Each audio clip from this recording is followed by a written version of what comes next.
একটি প্রাণবন্ত শহরের একটি কোলাহলপূর্ণ বাজারে আলী নামে এক নম্র ফল বিক্রেতা বাস করতেন।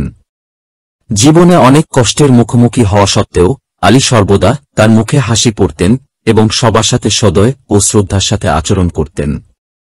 গ্রীষ্মের এক জ্বলন্ত দিনে আলী যখন তার ফল গুছিয়ে নিচ্ছিলেন, তখন তিনি লক্ষ্য করলেন একটি ছোট ছেলে তার গাড়ির কাছে দাঁড়িয়ে আছে।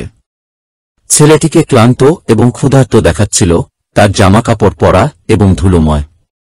আলী একটি উষ্ণ হাসি দিয়ে তার কাছে এসে তাকে একটি রসালো আপেল দিল। ফলটি গ্রহণ করায় ছেলেটির চোখ কৃতজ্ঞতায় জ্বলে উঠল।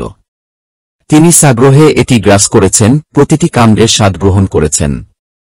আলী ছেলেটির ক্ষুধা লক্ষ্য করেন এবং তাকে তার পরিবারের কাছে বাড়ি নিয়ে যাওয়ার জন্য আরও ফল দেওয়ার সিদ্ধান্ত নেন।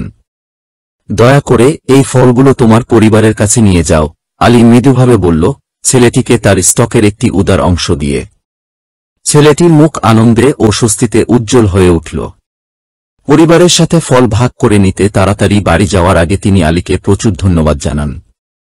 আলীর উদারতার কথা শহর জুড়ে ছড়িয়ে পড়ে এবং শীঘ্রই সমস্ত স্তরের লোকেরা কেবল ফলই নয়, তার সদয় কথা এবং সহানুভূতিশীল আত্মার জন্য তার গাড়িতে আসে। ইসলামের শিক্ষায় আলীর কর্ম উদারতা এবং সহানুভূতির গুণাবলীর উদাহরণ দেয়। তার দয়ার ছোট কাজটি কেবল একটি ক্ষুধার্ত শিশুকে পুষ্ট করেনি, বরং অন্যদেরকে অনুপ্রাণিত করেছে, যারা প্রয়োজনে তাদের প্রতি আরও বেশি দান এবং যত্নশীল হতে। আলীর গল্প আমাদের মনে করিয়ে দেয় যে প্রকৃত সম্পদ বস্তুগত সম্পদের মধ্যে নয়, বরং আমরা অন্যদের প্রতি যে দয়া দেখাই তার মধ্যে রয়েছে।